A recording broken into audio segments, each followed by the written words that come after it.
ثم الفاتحة لأرواح أزواجه الطاهرات وأمهات المؤمنين وأهل بيته الطيبين الطاهرين وصحابته والتابعين وتابعي التابعين ومن تبعهم بإحسان إلى يوم الدين من العلماء العاملين والأولياء والشهداء والصالحين وجميع المؤمنين والمؤمنات والمسلمين والمسلمات أن الله يغفر لهم ويرحمهم ويعلي درجاتهم في الجنة ويرحمنا بأسرارهم وأنوارهم وعلومهم ونفحاتهم وبركاتهم في الدين والدنيا والآخرة. الفاتحة لهذه النية وعلى كل نية صالحة وإلى حضرة النبي محمد صلى الله عليه وسلم شيء لله لهم الفاتحة.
Syarat-syarat sahnya puasa. Artinya idza tawaffarat hadhihi syurutu sahha as-shaum. Apabila mencukupi akan syarat-syarat ini, maka puasa orang tersebut sah menurut ilmu agama. Jadi syarat sahnya puasa apabila tercukupi akan syarat-syarat ini, sah akan puasa orang tersebut. Wahiyya arba'atun, yaitu ada 4 syarat yang mengesahkan puasa itu. Yang pertama al-Islam. Syarat sahnya puasa yang pertama adalah Islam. Fayustaratu an yakuna musliman jami'an nahari. Maka disyaratkan orang yang puasa tersebut beriman kepada Allah dan beriman kepada Rasulullah jami'an nahar, sepanjang hari. Sepanjang hari dia puasa, dia harus menjadi seorang muslim. Falawir tadda lahzatan wahidatan batala shaumuhu. Apabila dia murtad lagi puasa, dia murtad, walaupun murtadnya sebentar, dia nggak sadar akan ucapannya yang membuat dia murtad, ya, maka puasanya batal. Ya. Jadi syaratnya harus sepanjang hari muslim. Yang kedua al-aqlu, berakal. Fayustaratu yushtaratu an yakuna aqilan jami'an nahari. Yang kedua, syarat sahnya puasa adalah berakal. Maka disyaratkan orang yang puasa tersebut berakal sepanjang hari. Ya, waras sepanjang hari, enggak gila. Falau junna, kalau di tengah-tengah puasa dia gila. Dia gila saudaranya ayam. Ya. Falau junna, kalau dia gila. Walau lahzatan wahidatan, sekalipun gilanya cuma sebentar, batala shaum, maka puasanya batal. Jadi sepanjang hari dia harus berakal, tidak gila.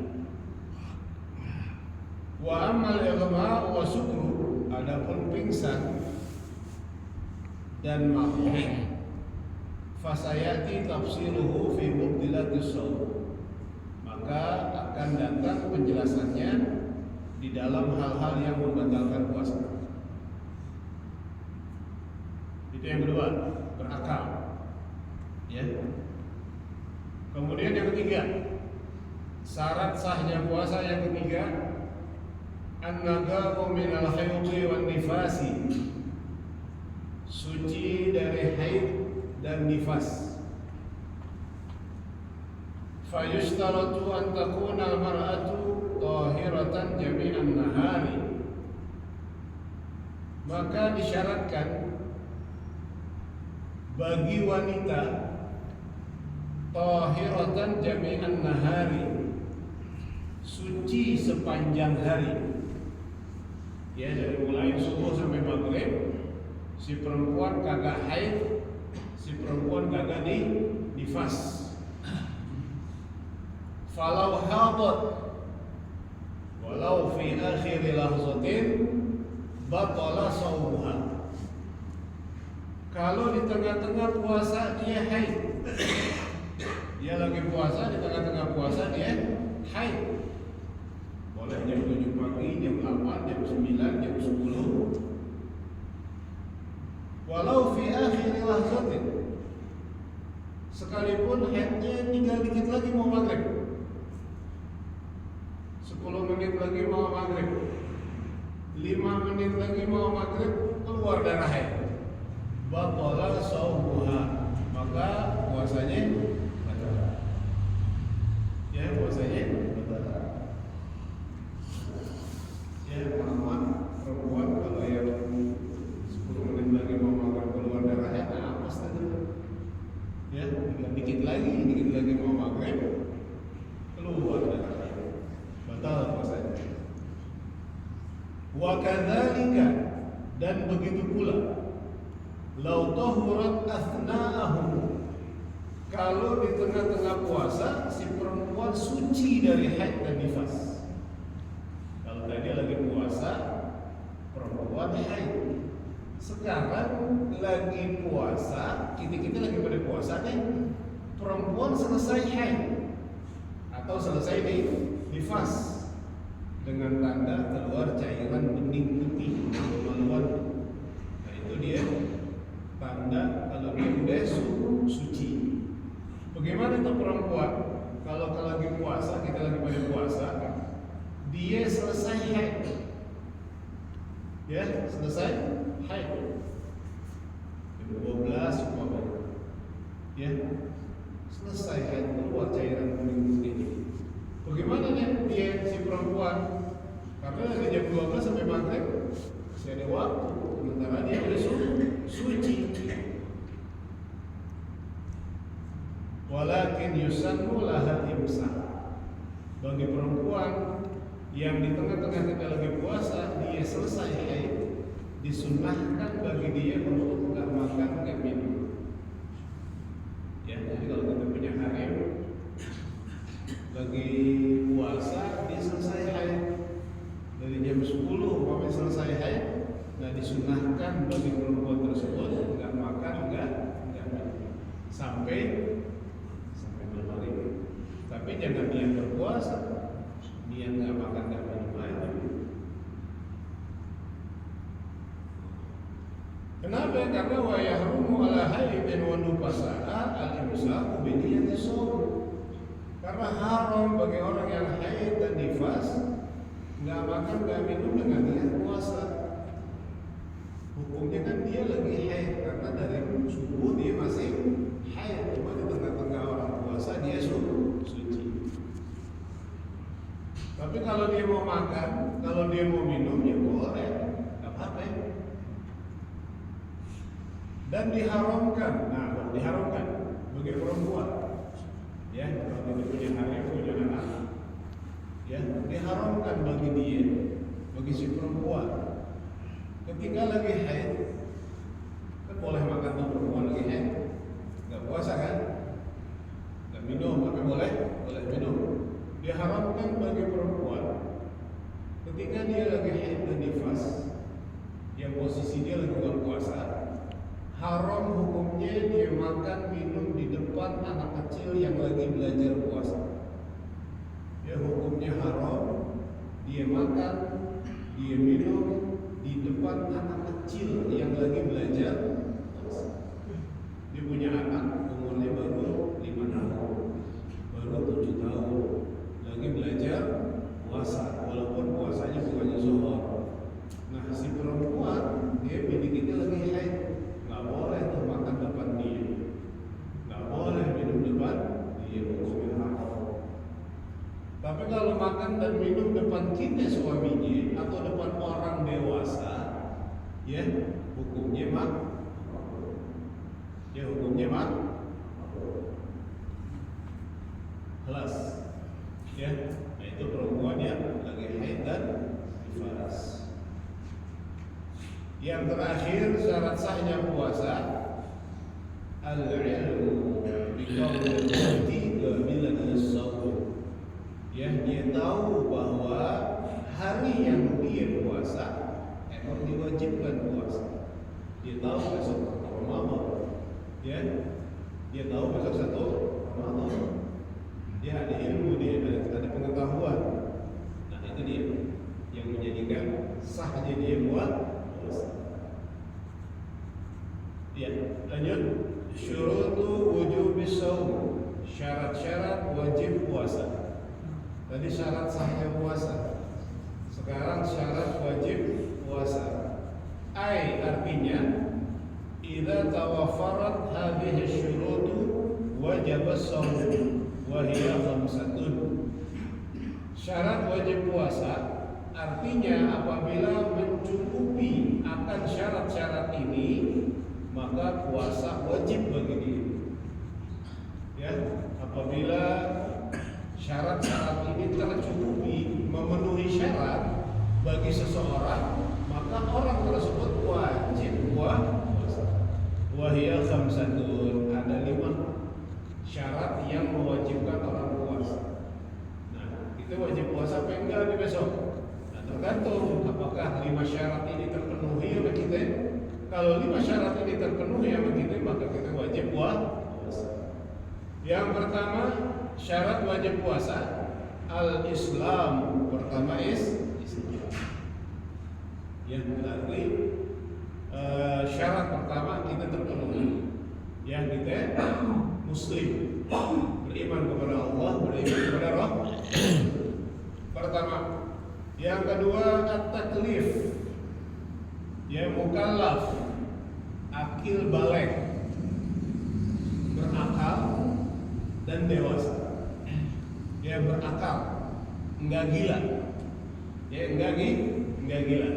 Kita berakal kan semua. Nah, wajib kita puasa. Syarat kedua terpenuhi. Nah, nanti lagi bulan puasa banyak tuh orang lagi pada puasa, dia makan, dia minum, dia ngerokok, dia ngopi sembarangan. Ya kita sangka baik aja kalau dia nggak berakal gitu. Kalau dia kagak berakal, gila kan, orang gila kan nggak wajib puasa. Ya, jadi kalau misalnya ada orang nggak puasa, makan, minum, ngerokok sembarangan, kita sangka baik kalau dia emang Ya, syarat yang kedua tidak terpenuhi, yaitu oh dia berarti orang gini, husnuzon aja gitu. Dia orang gini. Aqilan mumayyiz, aqilan balighan, berakal dan dewasa. Dewasa di sini bagi perempuan udah haid. Kalau belum haid umurnya 15 tahun.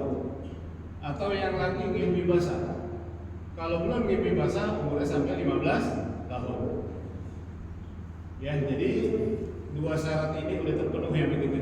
Pertama Islam, yang kedua akil baligh, kita berakal dan kita dewasa. Wa amma sobiyu, adapun anak kecil. Ya, anak kecil. Ya, kita punya anak, kita punya cucu, atau kita punya ponakan. Wa amma sobiyu, adapun anak kecil.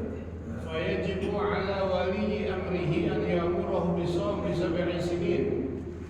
Apabila anak kecil itu umurnya udah 7 tahun Hijriah, ya bukan Masehi, 7 tahun Hijriah, kita punya anak umurnya 7 tahun, ya, maka wajib bagi walinya untuk menyuruhnya puasa. Ya, wajib bagi bapak atau ibunya nyuruh itu anak puasa. Kalau itu anak usia udah 7 tahun, dia nyuruh doang. Kewajiban kita disuruh nyuruh. Dia nyuruh puasa setiap malam. Ya, nyuruhnya wajib setiap malam. Kalau itu anak usianya udah berapa? 7 tahun Hijriah, bukan Masehi. Hijriah 7 tahun. Kalau kita udah suruh malam tuh anak puasa, besoknya dia nggak puasa, ya jangan diomelin. Tugas kita disuruhnya nyuruh doang. Wa yadribahu idza tarakahu li 10 sinin in ataqahu. Apabila itu anak usianya 10 tahun, 10. Tadi 7 tahun. Bapaknya wajib cuma nyuruh. Nah, kalau tuh anak udah 10 tahun, bapaknya wajib pukul. Tapi pukulan pendidikan. Dia wajib pukul anak tersebut kalau dia tidak puasa. Padahal dia bisa puasa. Umur 10 tahun, ya, kita punya anak, suruh dia puasa. Ya, besok dia nggak puasa. Nah, kita wajib pukul. Dia wajib pukul. Pukulan pendidikan. Pukulan pendidikan, dan bagian tubuh yang dipukul hanya bagian tangan dan kaki, nggak boleh yang lain. Yang dipukul cuma bagian tangan sama kaki. Adapun muka, badan itu nggak boleh. Cuma tangan ame kaki, dan menggunakan 2 jari. Dia pukulnya menggunakan dua jari. Ya, kalau orang tua dulu 2 jari ini dipites. Dia kalau pukul 2 jari ya berasa. Nah, orang tua dulu dipites. Ya, yang dipites kan pantat bagian kan kaki boleh. Jadi kalau nggak puasa dipites saja. Ya, untuk pendidikan dia puasa. Yang ketiga al-itaqah, mampu puasa. Mampu puasa. Ai al-qudratu alaih, dia mampu puasa. Fala yajibu ala syaikhil harib, maka tidak wajib puasa buat orang yang udah tua renta. Ya, kita punya orang tua udah sangat-sangat tua, ya, dia nggak mampu puasa, nggak wajib puasa karena nggak mampu. Tapi wajib bayar fidyah 1 hari 1 liter. Wal marid alladzi la yurja buruhu, atau orang yang udah sakit yang tidak bisa diharap kesembuhannya. Ya, datang puasa dia sakit, kata dokter, ya ini penyakit. Ilmu kedokteran sih nggak ada ini kesembuhan nggak bisa diharap. Ya. Nah, ini model kayak begini nggak wajib puasa. Ya, nggak wajib puasa, tapi wajib bayar fidyah 1 hari 1 liter. Kemudian yang boleh juga tinggalin puasa, ya, yang dianggap kategori tidak mampu, pekerja berat, ya, pekerja berat, kuli bangunan itu boleh. Kalau dia nggak mampu puasa, ya dia boleh nggak puasa, tapi wajib diqadha.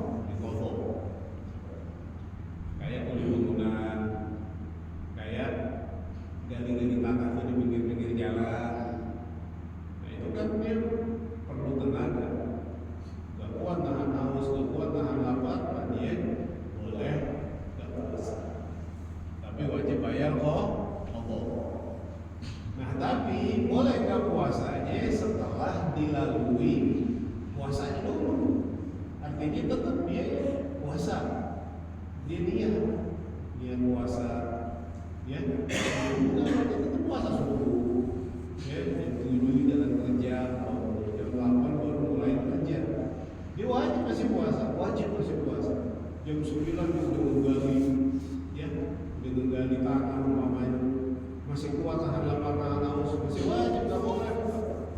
Jam 10, jam 11, umpamanya udah jam 12, udah siap, dia udah nggak kuat tahan lapar tahan haus, nahan haus kali ya, nahan haus, dia udah nggak kuat, maka boleh dia buka, tapi dengan syarat itu dia kalau dia udah nggak kuat tahan lapar, udah nggak kuat tahan haus, bukan dari subuh udah nggak puasa, bukan dari malam udah diniat, misalnya nggak puasa orang ada kerjanya kuli bangunan, dibolehkan kuli bangunan apa? Enggak puasa, bukan begitu. Jadi dikerjain dulu, kalau dia udah nggak bisa, baru dia mau, ya kayak parkir di pinggir jalan, itu boleh nggak puasa, tapi dijalanin dulu puasa. Kalau dia udah nggak mampu, boleh buka.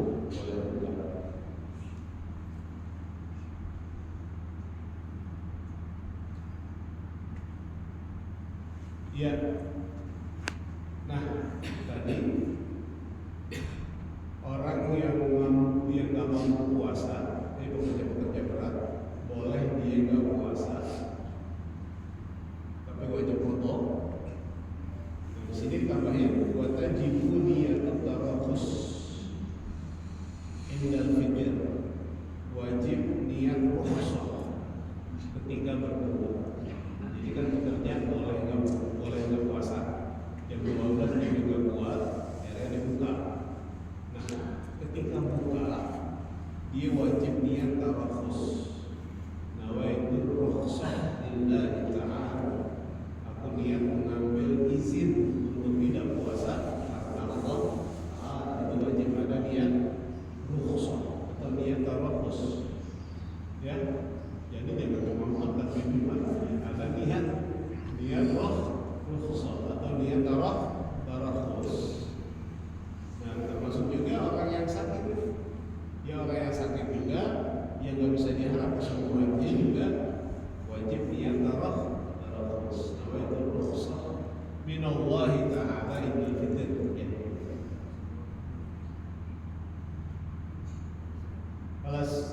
Kemudian yang keempat, syarat wajib puasa as-sihhatu sehat. Fala yajibu 'alal marid, tidak wajib puasa buat orang yang sakit. Tidak wajib puasa buat orang yang sakit. Wa dhabitul marad al-mubih lil fitri, catatan penyakit yang boleh dia enggak puasa, huwa alladhi yukhafu minhu al-halak. Tentunya dengan petunjuk dokter yang adil. Dokter yang adil ini minimal muslim, minimal muslim. Dokter ini harus beragama Islam. Nah, kata dokter ini, ya besok ente jangan puasa. Kalau ente puasa, menurut ilmu kedokteran ente bisa mati. Nah, posisi ente boleh nggak kuat puasa. Ya, kategori penyakit itu dibolehkan nggak kuat puasa. Au ta'akhuru syifa, atau sembuhnya lama. Dia sakit, kemudian berobat, lagi bulan puasa, kata dokternya jangan ente besok puasa ya. Kalau ente puasa, sembuhnya jadi lama. Ya, mestinya sembuhnya 3 hari, karena ente puasa jadi 4-5 hari. Ya, tentunya dengan petunjuk dokter yang adil, maka boleh dia enggak. Terus satu lagi, au ziyadatul marad, atau nambah penyakit. Ya, kata dokter, kalau ente puasa, ya nggak jadi mati sih, nggak jadi lama baik, cuma penyakit ente jadi tambah. Yang cuma 10% karena ente puasa jadi tambah 15%. Gitu. Nah, posisi itu boleh dia nggak puasa. Tapi kalau penyakit yang tidak masuk kategori 3 ini, wajib puasa. Kayak pilek-pilek, gatal-gatal, tetap wajib puasa. Ya, tetap wajib puasa. Yang terakhir, yang terakhir syarat wajib puasa al-iqamah. Mukim, ya, orang terbagi kepada 3 bagian. Ada yang mukim, ada yang mustautin, ada yang musafir. Ya, wajib itu mukim. Mukim wajib puasa, mustautin apalagi. Ya, mukim wajib apalagi mustautin. Arti mustautin penduduk asli. Ya, ada di Jakarta, ada di Jakarta. Itu mustautin. Ya, walaupun di Jakarta dia mengontrak, dia namanya mustautin syaratnya. Ya, dia lahir di Jakarta, gede di Jakarta. Itu mustautin. Nah, kalau mukim pendatang, dia pendatang dari luar Jakarta, ya, kemudian dapat kerjaan di Jakarta atau kuliah di Jakarta, dia berkos, kontrak, nyewa rumah di Jakarta, itu namanya mukim. Nah, 2 orang ini wajib puasa. Tapi mukim bisa jadi mustautin, ya. Jadi ada orang di luar Jakarta, dapat jodoh orang Jakarta, nikah di Jakarta, ya. Kemudian dia rumah tangga, tinggal di Jakarta, beli rumah, punya usaha. Nah, orang tersebut walaupun dari luar Jakarta hukumnya mustautin. Nah, 2 orang ini wajib puasa. Kalau mukim atau mustautin wajib puasa. Fala yajibu 'alal musafir. Kalau musafir enggak wajib. Ya, musafir itu orang yang berjalan sejauh 82 km. Ya, yang namanya musafir orang yang jalan sejauh 82 km yang dihitung dari batas kota. Ya, dari batas kota dihitung sejauh 82 km. Maka dia musafir. Boleh, ya, musafir itu boleh enggak puasa, tapi wajib diqadha. Tapi wa yustaratu, musafir ini boleh enggak puasa dengan syarat di jawazil fitr, disyaratkan boleh enggak puasa an yusafira qabla tulu'il fajri, menjadi musafir sebelum subuh. Dia di jalan, dia umpamanya ke Surabaya jam 12 malam. Ya, jalan ke Surabaya jam 12 malam. Jam 3 udah sampai, perjalanannya 82 kilo. Ya, maka hari tersebut boleh dia enggak puasa. Tapi kalau menjadi musafirnya udah lewat subuh, maka dia wajib puasa. Ya, jadi enggak ada alasan apabila orang pulang kampung jalan habis subuh, ya, jalan habis subuh dari Tarakna pulang kampung ke Jawa, ya, pulang kampung ke Bandung atau kemana, dia udah nggak puasa. Alasan musafir salah, ya, karena syaratnya boleh nggak puasa bagi musafir menjadi musafirnya sebelum subuh. Sementara di jalannya aja habis subuh, dia wajib puasa itu kan, ya, jadi harus sebelum subuh. Paham Pak ya? Ya, mudah-mudahan ada manfaat. Besok akan saum ifnani, rukun puasa ada dulu. Allahu a'lam bissawab.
Subhana rabbika rabbil izzati amma yasifun wa على المرسلين والحمد لله رب العالمين. الحمد لله.